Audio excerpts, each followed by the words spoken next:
Sentar-se, por favor, querido. Uma boa noite a todos. Obrigado, galera, toda a banda aí.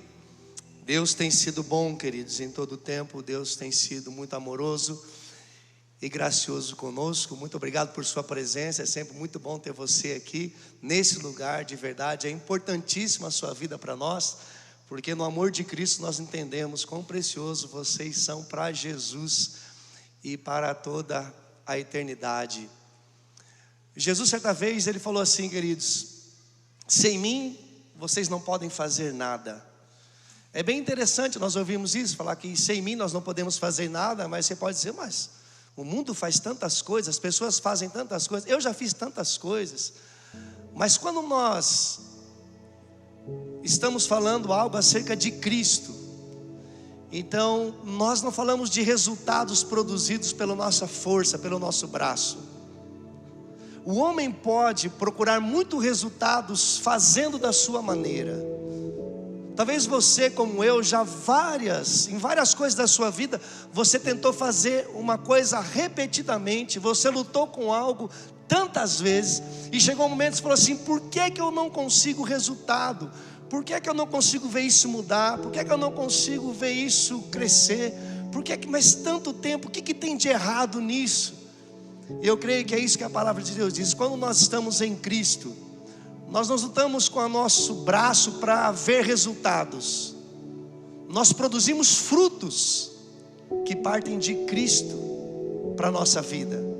Ele fala: sem mim vocês não podem fazer nada que dê fruto, e esses frutos permaneçam na sua vida, na sua casa, no seu ministério, no seu trabalho. Então, se você tem lutado bastante, se você tem desgastado muita força em alguma coisa, seja a causa que for, e você está esgotado, dizendo: eu não consigo ver resultado nisso, então essa noite é uma noite bem propícia para você entender que sem Jesus você não vai conseguir nada que permaneça para sempre nessa terra, e nem que ecoe na eternidade. Deus é Espírito, a Bíblia fala que Deus é Espírito, então tudo que Deus produz é espiritual. Tudo que Deus forma, Ele é um Espírito, e aquilo que Ele sopra, o que Ele falou, sempre Ele gerou e criou algo, e tudo isso é espiritual. Deus criou os céus, criou a terra, Deus criou o homem, Deus formou tudo, e tudo veio de Deus, que é Espírito. Então tudo tem uma conotação espiritual. E o pecado, ele tirou a beleza da espiritualidade das coisas. O pecado tirou a beleza da humanidade que Deus fez.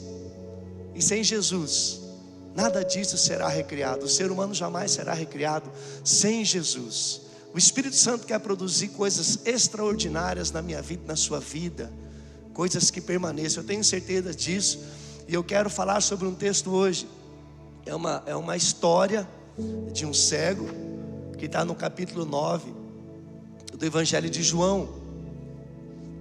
A palavra de Deus diz, Paulo falou certa vez, queridos, que existe 3 perfis de pessoas que vão estar no nosso meio. Existem pessoas que são naturais, pessoas que são carnais e pessoas que são espirituais. Ele falou: essas pessoas estarão no meio de vocês. As pessoas naturais são aquelas que nasceram da carne e do sangue, são aquelas que respiram, são aquelas que vivem a vida, elas são naturais. As carnais são aquelas que tiveram um toque de Deus na sua vida, entenderam que foram salvas, mas elas não compreendem que elas precisam desenvolver a sua fé. É como se fossem crianças. Por isso que Paulo falava assim: olha, eu achei que vocês estavam bem adiantados na fé de vocês, mas vocês são como pessoas carnais, que tem que comer lá o leitinho ainda. Então, carnal é aquela pessoa que é salva, mas ela não desenvolve muito, ela não cria maturidade na fé, ela fica na mesma posição sempre. Ele fala: mas tem as pessoas espirituais, que não é que elas são especiais, é que elas conseguem compreender aquilo que eu estou falando para vocês. Elas começam a entender quem é Deus, e o que o Espírito Santo pode produzir e fazer na vida dela, e qual que é o propósito de Deus para a vida dela. Então ela vive com a sua fé continuamente, numa crescente. Ela cresce na sua fé. Por isso que é importante nós conhecermos a Jesus. Por isso que é importante nós conhecermos a palavra. Por isso que é importante nós conhecermos a verdade. Porque quanto mais você conhece a verdade, mais espiritual você fica. Qual o sentido da espiritualidade? Mais eu conheço Jesus e mais eu entendo que o Espírito Santo produz na minha vida. E eu sou um filho revestido de espiritualidade, direto da fonte que é Jesus. Então eu tenho certeza que Deus quer produzir isso. Deus sempre produziu. Jesus andou na terra produzindo isso. Jesus, ele andou na terra tocando pessoas, vivificando pessoas, levantando pessoas, restaurando pessoas, perdoando pessoas, porque é isso que Deus quer produzir na minha vida e na sua vida. Amém, queridos? Eu quero ler essa história de um cego, mas antes dessa passagem aqui de Jesus, ele estava falando, tem uma coisa que Jesus fez um tempo, que a Bíblia fala que ele estava falando sobre a sua identidade e sua missão na terra. E ele está falando justamente com os religiosos daquele momento. E ele queria de verdade, eu tenho certeza que Jesus sempre quis que eles entendessem a proposta dele. Quem era Jesus? E qual era a missão dele na terra? E houve uma longa conversa, né? E eles falavam assim: olha, Moisés nós conhecemos, sabemos a identidade de Moisés, mas você nós não conhecemos. Olha, nós conhecemos Abraão também, porque nós somos filhos de Abraão. Mas você, quem você é e o que você veio fazer? Então Jesus, ele ficou um bom tempo se revelando e dizendo: olha, eu sou o Cristo e eu vim para isso. E muitas pessoas não entenderam. E aí, às vezes eu entendo por que Jesus falou certa feita: olha, se você não crê naquilo que eu falo, creia nas obras que eu faço.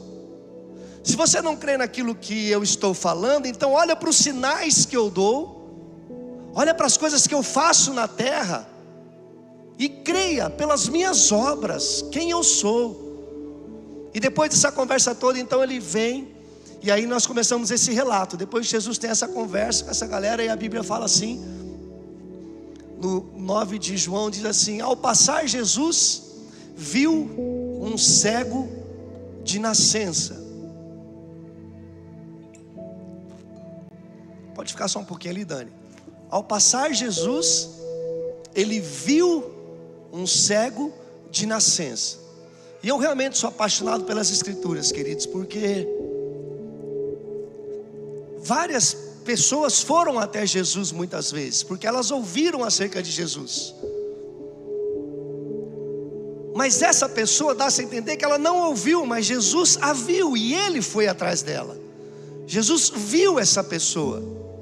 E é bem interessante que daqui a pouco nós vamos ler, e que eu quero parar um pouquinho aqui é como que você acha que Jesus enxerga você? Porque tinha um homem cego ali, um cego de nascença. E nós vamos perceber daqui a pouco na história que esse cego, a única utilidade que ele tinha para as pessoas era ser um objeto de estudo. Eles questionavam: esse camarada aqui é cego porque ele pecou? Ou ele é cego porque os pais deles pecaram? Você percebe que o ser humano sempre tem esse tipo de olhar? O homem natural sempre está olhando, ele olha para você e ele enxerga exatamente o que você é naquela posição, e ele paralisa ali, e ele fala assim: será que essa pessoa é assim por causa disso? Será que a pessoa vive isso por causa disso? E nós somos assim. Esse é o olhar da humanidade, esse é o nosso olhar natural. Fala assim: mas Jesus, ele viu um cego, e ele viu de forma diferente. Ele enxerga de uma forma diferente. Parece, queridos, que é tão óbvio isso. De repente você está falando assim: cara, todo mundo sabe disso, mas nós cremos nisso? A questão da Bíblia, querido, não é o quanto nós sabemos dela, é o quanto nós cremos nela. Tem pessoas que conhecem a Bíblia toda e nunca recebeu nada dela. Tem pessoas que conhecem um versículo da Bíblia e desfruta de muitas coisas de Cristo. Porque a questão não é se isso é tão óbvio, eu quero saber se você crê nisso. Porque o Espírito quer produzir uma fé que nós cremos. Deus não me vê agora só, Ele vê depois. Ele não vê como um objeto de se eu pequei, se não pequei. Ele vê de uma forma, eu falo assim: eu sei quem você é, mas eu sei quem você será. depois que eu me encontrar com você. Jesus olha de uma forma muito diferente. Abraão mudou o nome dele, né? Era Abrão. Abraão era um homem ilustre, significava assim, pai elevado. Ele já tinha um nome interessante. E Deus muda o nome de Abrão para Abraão, que significa, pode me ajudar, pai de multidões. Agora imagine, irmãos, eu quero que você entenda isso. Imagine um camarada com o nome de pai de multidões, que todo mundo sabe o que significa, e não ter um filho, e passar anos e anos, e as pessoas, aí pai de multidões, e ele não ter um filho. E lá na velhice dele, Deus lhe dá 2 filhos. E desses filhos, tem todo aí um trabalho aí que Deus fez aí de significados. Enfim, mas aquele homem, que ninguém via nem um filho, ele é o pai das multidões, ele é o pai da fé. Até hoje, aqueles que estão em Cristo Jesus, a Bíblia fala, vocês são filhos de Abraão. Porque as pessoas podiam ver Abraão, olha, ele e a Sara estão ficando velhinho, e eu não sei o que esse nome significa. E Deus fala assim, eu sei, porque Deus não está preso a esse tempo que nós estamos confinados. Por isso que Ele é o começo, meio e fim.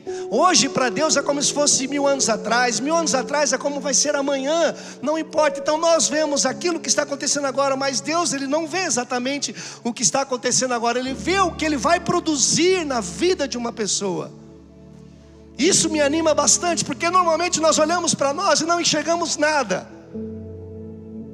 Mas quando nós olhamos e temos fé em Deus, fala assim, o que Deus enxerga? Ele sempre enxerga algo que nós não conseguimos enxergar. Ele sempre vê um futuro que nós não conseguimos enxergar. Gideão também estava lá no lagar, estava lá, naquele momento, o povo sendo humilhado, o povo sendo zoado, como diz por aí. Ele trabalhando ali, desanimado. E chega um anjo da parte de Deus e sabe o que o anjo fala para ele? Ele fala assim, guerreiro valoroso, homem valente. Isso nos impressiona, porque nem ele mesmo acreditava naquilo. A primeira coisa que ele falou quando ele teve me chamado foi, eu sou pobre, sou de uma família pobre, eu moro em tal lugar, eu não vou conseguir fazer nada. E assim, é claro que a gente não nega, aquilo estava acontecendo, mas o que eu quero que vocês entendam, aquilo estava acontecendo num espaço de tempo humano. Mas Deus, Ele não tem esse espaço de tempo, Ele tem a eternidade. E Ele se tornou um grande juiz, porque aquilo que nem Ele mesmo enxergava, Jesus enxergava na vida dele. Eu amo muito isso, querido. Por quê?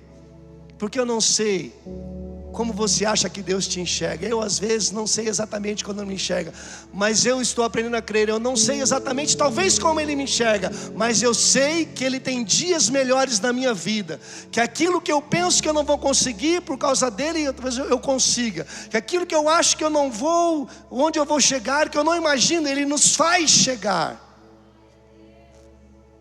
Porque há 29 anos atrás, o que as pessoas podiam enxergar em mim era bem pouca coisa, e tudo ruim na verdade. A minha família não conseguia enxergar coisa boa, e a culpa não é deles. Era aquela vitrine que eu era mesmo, eu era daquele jeito. Não vai ter futuro, não vai ter isso, não vai ter aquilo, pode ser que morra daqui a pouco, pode ser que deu uma overdose, acontece alguma coisa. Era tudo que as pessoas enxergavam. Era quase que igual eu falei, nós era um objeto de estudo. Por quê? Por quê? Por quê? E depois de 29 anos, aquilo que eu nunca enxerguei, mas Deus enxergava. E eu posso estar aqui pregando para vocês, porque Ele enxerga Jesus olha de uma forma muito diferente a nossa vida. E Ele olha esse cego de uma forma muito, muito diferente. Ele consegue enxergar na alma da pessoa. Ele não ficou sabendo por que ele estava assim. Ele estava olhando para o coração dele, para o sofrimento dele, porque é um cego de nascença. Um homem que vivia numa cultura onde todo tipo de enfermidade era considerado maldição, impureza, segregação. Você tinha que viver longe das pessoas. Sabe quando a gente para pensar bem tranquilamente, parece que é tão fria a palavra de Deus às vezes. Mas aconteceu isso. Você já pensa naqueles leprosos que Jesus curou? Você imagina você ter um filho, e você está brincando com o seu filho, daqui a pouco vem uma lepra em você, você não pode conviver com o seu filho, você passa anos e anos longe do seu filho, numa caverna, e você fica lembrando, meu Deus, como é que está o meu filho, a minha esposa, e você nunca mais poder chegar perto deles. Você pensa, imagina o que é o sentimento de uma pessoa cega, que segundo a palavra de Deus tinha que andar nas esquinas, nas beiras dos caminhos, porque ele não podia se aproximar da pessoa.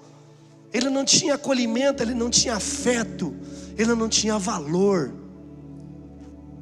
E ainda assim ele era só um objeto de estudo, mas para Jesus ele era a matéria-prima para uma coisa extraordinária. E eu amo Jesus por isso. Aquilo que nós vemos que é só um objeto de descaso, é uma matéria-prima para uma ação poderosa de Deus na terra. Nós somos essa matéria-prima, onde Deus quer produzir vida em nós, salvação, separação, unção, graça, favor, dinamismo, criatividade, relacionamento, unidade. Ele quer produzir isso, é assim que Ele nos enxerga. E Ele olha esse homem de nascença.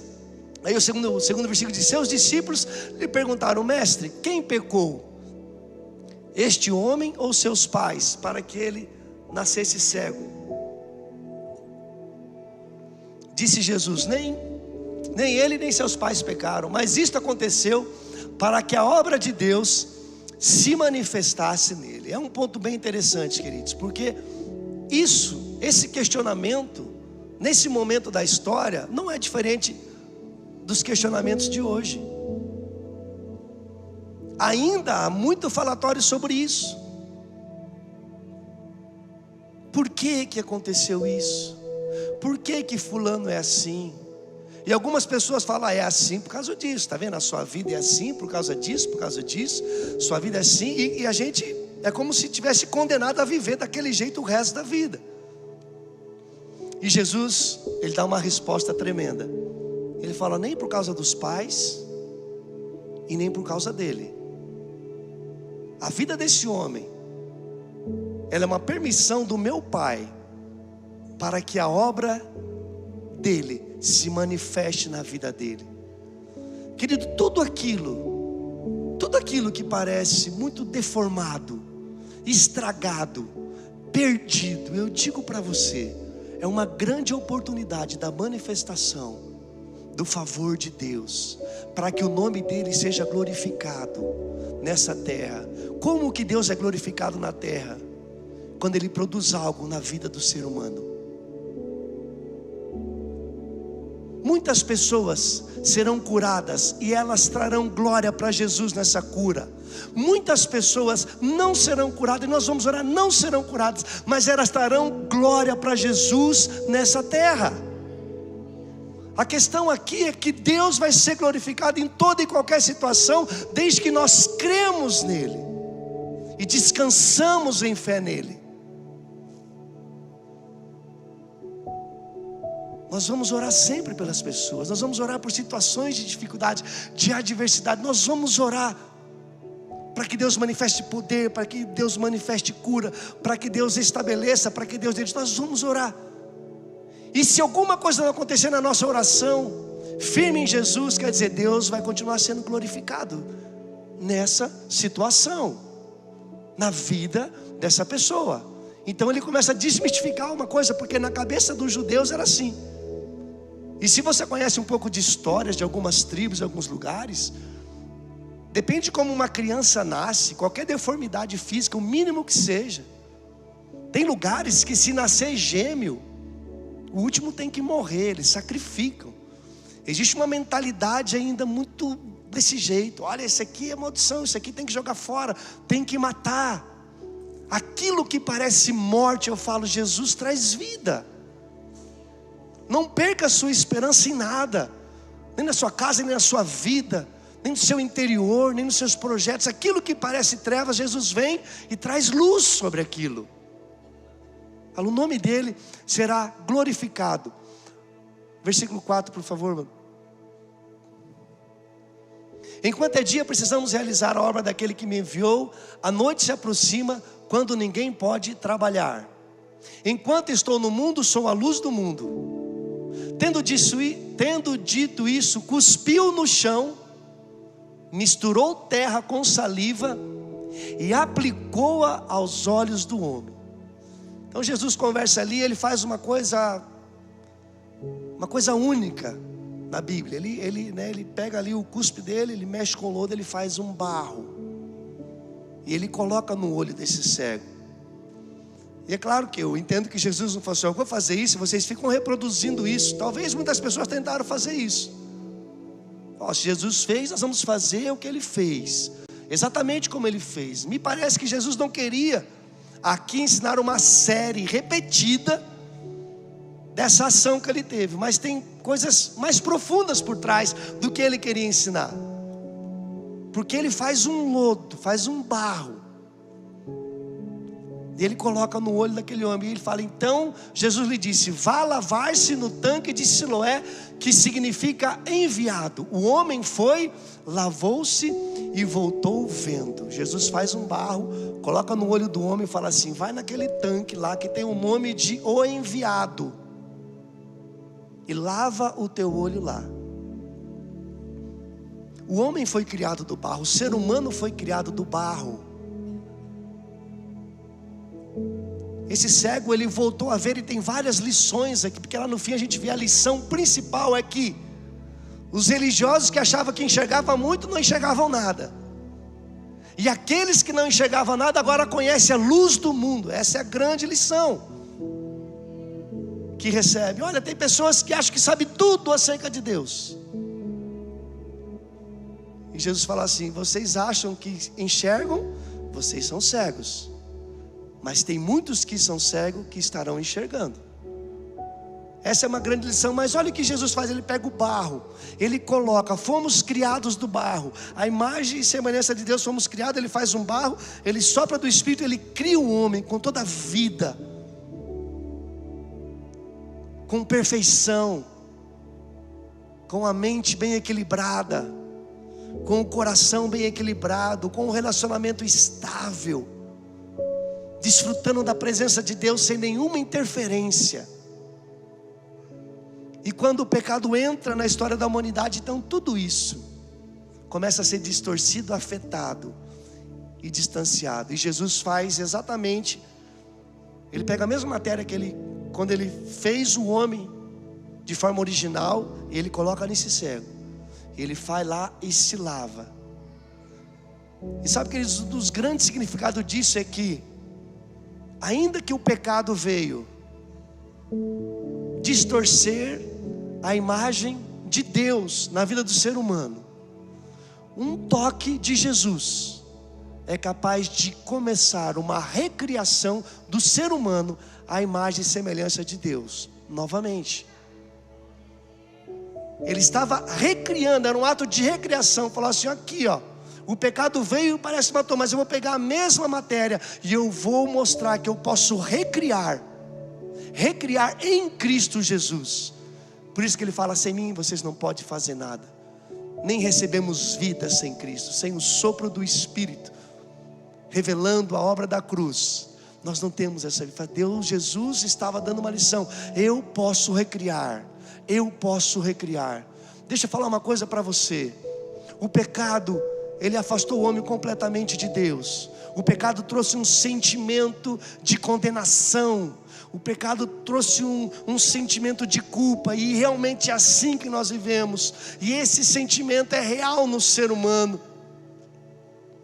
E o que Jesus vem fazer? Ele vem trazer a salvação, nos recriando a imagem de Jesus, tirando toda a mentalidade de condenação e trazendo a firmeza e segurança no amor de Cristo. E que Ele está recriando o caráter de Jesus, o temperamento de Jesus, a vida de Jesus, os frutos da vida de Jesus, o ministério de Jesus.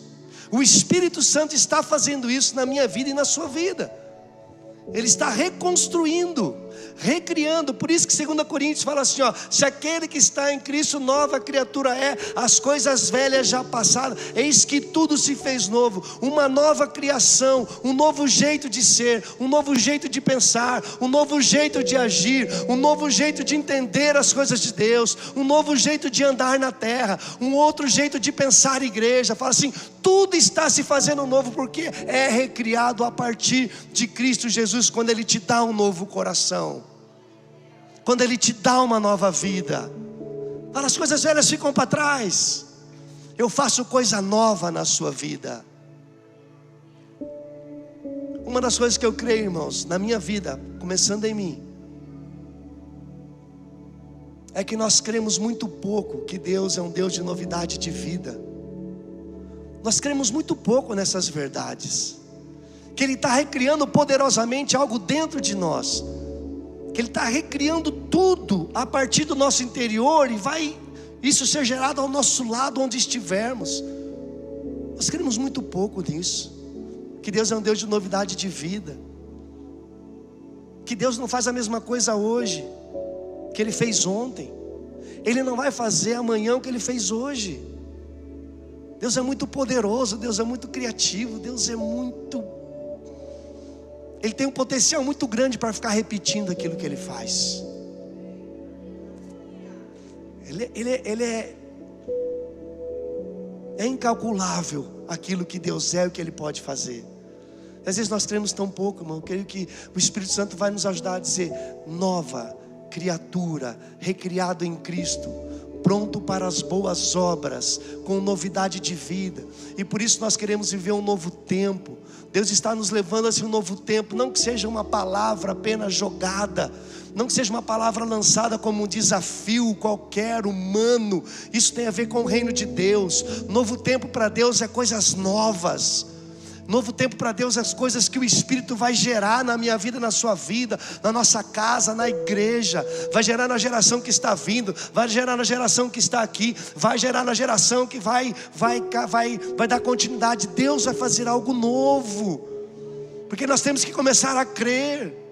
Existe uma linguagem de fé que eu quero aprender muito, e não é apenas ficar repetindo como papagaio, não, uma linguagem de fé na palavra, em Cristo Jesus, de que Ele pode ser um Deus de novidade na minha vida e na sua vida, todos os dias. Eu digo mais, irmão, sou ousado em falar isso. Não é que Ele pode, Ele quer fazer coisas novas em nosso meio. É mais do que Ele poder, Ele pode. Certa vez chegou um homem para Jesus e falou assim: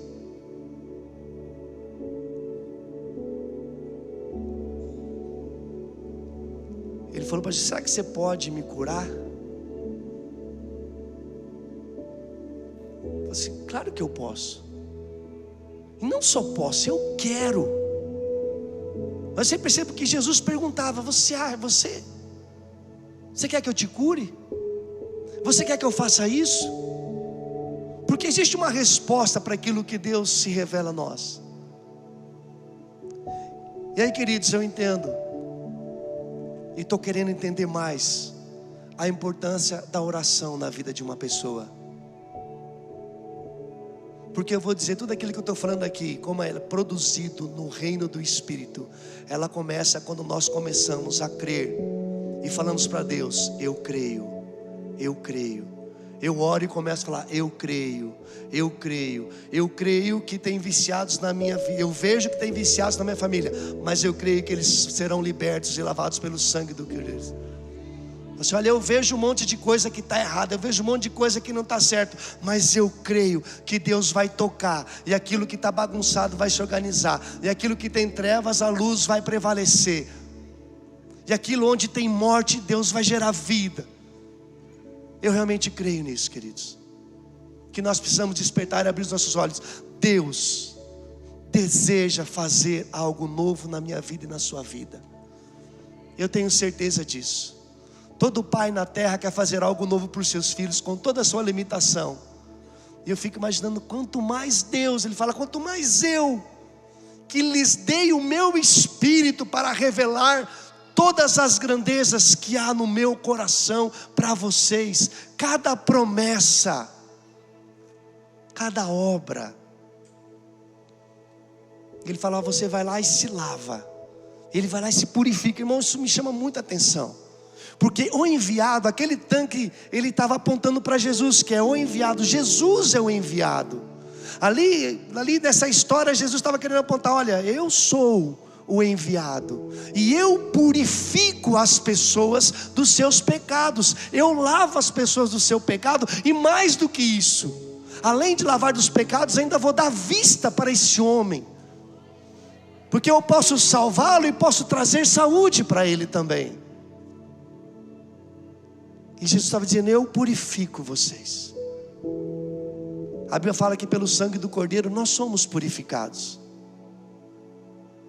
Irmão, mas nós temos uma tendência muito grande de tornar impuro aquilo que Deus purifica. E é tão claro isso que mesmo Pedro, depois de toda a experiência que ele teve com Jesus, de toda a experiência que ele teve com o Espírito Santo, ele tem uma visão e Deus mostra uma visão. Olha, o que você está vendo? Eu estou vendo uns animais impuros ali. E Deus fala para ele assim, ó, não torne impuro aquilo que eu purifiquei. E Deus manda Pedro lá para os gentios, lá na casa de um romano. E aí ele entende, olha aqui, ó, o que para os judeus era tudo impuro. Ele está falando assim, não considere impuro aquilo que eu vou purificar, aquilo que eu vou limpar, aquelas pessoas que eu perdoar, aquelas pessoas que eu selarem. Não olhe nacionalidade, não coloque estigma nela. Eu vou purificar, e nem um ser humano torne impuro aquilo que eu purifico. Mas sabe qual é o melhor questionamento dentro do meu coração? É que nós mesmos, às vezes, Deus nos purifica. Quem é purificado pelo sangue de Jesus? Você é purificado pelo sangue de Jesus? Amém, eu creio também. Mas eu sei que por muito tempo, aquilo que Deus purificou, às vezes nós pensamos e tornamos impuro. Jesus me limpou com o sangue, Ele me lavou. E a Bíblia fala assim que Jesus, Ele é o Cordeiro de Deus que veio retirar o pecado do mundo. Ou seja, Ele me purifica quando o amor dEle veio, me constrangeu e eu me arrependi e disse, eu quero esse amor, eu quero uma vida nova, eu quero essa salvação, eu quero andar com Jesus. E Ele me purificou. Está feito, está lavado, está purificado. Irmão, você é purificado. Eu sou purificado pelo sangue de Cristo Jesus. Que ninguém torne impuro aquilo que Ele separou, que ninguém torne impuro aquilo que Ele purificou pelo sangue dEle. E pelo seu Espírito vai nos aperfeiçoando até chegarmos à estatura de um varão perfeito, a imagem de Cristo Jesus. Amém, queridos? Isso são verdades. Isso são verdades da palavra de Deus, que traz para nós segurança no amor do Pai, que traz para nós segurança de sermos filhos de Deus, que traz para nós segurança em fé nesse amor, que nos santifica, que nos separa. Sabe quando eu falei das pessoas carnais, das pessoas que têm tipos de pessoas carnais? Fala assim, irmãos, é tão gostoso quando que nunca você é melhor que ninguém. Não, no reino de Deus não tem melhor. Deus falou assim, eu pego umas coisas loucas, então não tem coisa melhor. Existe uma obra que Deus produz na nossa vida e vivifica. Mas sabe quando a gente fica muito pensando, será que isso aqui é pecado? Será que isso não é? E nós passamos a vida inteira pensando se eu posso fazer, se eu não posso. Falo, você tem que passar desse estágio de falar assim, será que eu posso, eu não posso, eu experimento, não experimento? Fala, cara, Deus quer te levar para um lugar tão grande que você vai parar dessa posição de carnal, de um crente carnal, para um crente espiritual. Fala assim, cara, tanta bobeira na minha vida, eu não quero saber se isso é, se não é. Eu tenho coisas tão maiores, coisas tão melhores, coisas tão mais saborosas no reino de Deus, que eu quero avançar, eu quero crescer, eu quero viver disso que o Espírito Santo tem produzido na minha vida, de me tornar uma pessoa madura na fé, como uma criança sempre, dependendo totalmente de Deus, mas na fé madura, conhecendo o Pai, e não brigando por coisinhas. Vamos passar até quando a nossa vida discutindo se isso e aquilo pode, não pode? É claro que nós temos que se esclarecer, mas irmãos, Deus quer nos levar para um lugar tão maior que isso. O reino de Deus é tão maior do que isso. Tem tantas coisas. A Bíblia fala assim, Deus nos vê como feitura dele, e ele preparou obras para que nós boas obras, para que nós andássemos nela. Quantos acreditam que Deus tem boa obra para a sua vida? Deus tem boa obra. Responda às boas obras de Jesus. Quanto mais você pensa no que você pode fazer, irmão, mais você quer fazer. Quanto mais você discute no que você pode, você não pode, mais você fica intrigado, você vai fazer. Agora pensa comigo, quanto mais você pensa naquilo que Jesus fez por você, mais você quer aprender e viver aquilo que Ele fez por você. Por isso que a nossa mente tem que estar lá no céu. Essas coisas de ficar discutindo a vida inteira aqui não vai dar nada. Agora, quando nós olhamos para Jesus, nós queremos aquilo que Ele quer. Nós queremos ser quem Ele é. Nós queremos fazer o que Ele faz. Nós queremos andar como Ele anda. Porque é isso que nos inspira. Porque a nossa fé está lá. Não está naquilo que nós podemos ou não podemos fazer. Está naquilo que Ele fez por nós. Ele nos perdoou, Ele nos purificou, Ele nos santifica. E a palavra dele é luz para os nossos caminhos. Ele abre o caminho. Estou clareando para você andar e crescer na sua fé. É isso que Deus tem para a minha vida e para a sua vida. E aí, queridos, tem uma coisa que eu quero chegando para o final agora. Esse homem teve uma progressão bem interessante. Olha o que está escrito em João 9, 10 e 12. Então, como foram abertos seus olhos, interrogaram-lhes eles. E ele respondeu: o homem chamado Jesus misturou terra com saliva, colocou-o nos meus olhos e me disse que fosse lavar em Siloé. Fui, lavei-me e agora vejo. Eles perguntaram: onde está esse homem? Não sei, disse ele. Isso aqui é impressionante, irmão. O homem foi tocado por Jesus, recebeu um milagre, nem sabia onde estava Jesus. Imagina a euforia desse camarada. O cara viu, falou: nunca vi nada na minha vida. Depois perceba uma coisa, é assim, irmão. Às vezes você está aqui, você ouviu, mas quando você recebe um toque de Deus, você fica tão, fala assim: cara, não sei o que aconteceu comigo, nem sei onde Jesus está, mas fica tranquilo que Jesus nunca perde a gente de vista. Nunca perde. Às vezes você dá uma perdidinha, você fica tão animado com o corpo, assim, ele está ali olhando para você. Ele fala assim: não sei, disse ele.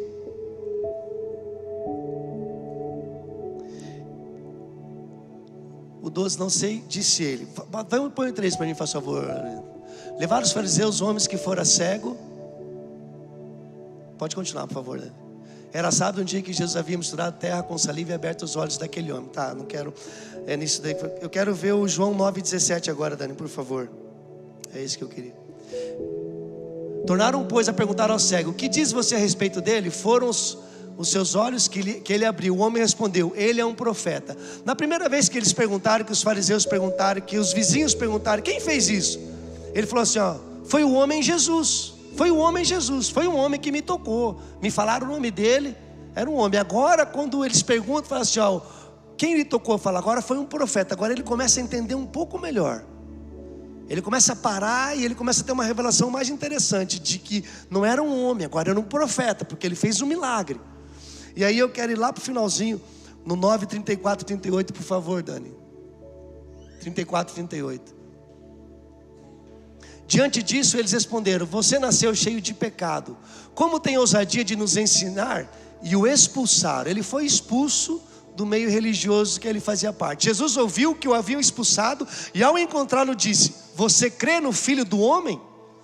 Perguntou o homem: quem é ele, Senhor, para que eu nele creia? Disse Jesus: você já o tem visto, é aquele que está falando com você. Então o homem disse: Senhor, eu creio, e o adorou. E aqui ele chega nesse estágio.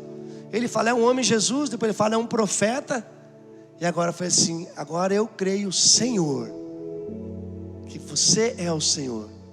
Ele foi expulso do meio religioso. Ele não teve voz, ele não teve vez. Ele saiu de uma comunidade, porque eles não entenderam o que Jesus estava fazendo. E é tão precioso isso para mim, porque Jesus saiu de cena completamente dessa história. Mas a Bíblia fala assim: quando ele viu que o homem foi expulso, ele foi lá atrás desse cego. Quando ele viu que esse homem estava sozinho, que ele perdeu a conexão, quando ele viu que esse homem estava abandonado pelo grupo que ele participava, ele foi lá e falou com esse homem, porque ele é o bom pastor, que ele fala: eu deixo as 99 e pego uma, se for preciso. Mas ninguém que é chamado por Deus fica fora do rebanho dele. Ninguém fica fora do rebanho de Jesus. E ele vai lá para esse homem e ele se declara: olha, eu sou o Cristo. E ele fala: então eu adoro, eu creio e te adoro. Ele creu em Jesus. Ele não creu apenas que foi um milagre, não creu apenas que os olhos dele se abriram. Ele creu que Jesus era o Filho de Deus. E aí ele tem uma atitude: ele adora o Filho de Deus. Ele se prostra diante de Jesus. Ele tem uma atitude de quem fala assim: agora eu comecei a entender quem tu és, e eu estou aqui para lhe servir em amor. E Jesus cura esse homem, e Jesus salva esse homem, e Jesus começa a recriar esse homem. Jesus mostra que Ele é a luz do mundo, que é Ele que nos faz enxergar as coisas do reino de Deus. E Jesus tão amorosamente, Ele vai atrás desse cego e traz de volta para Ele.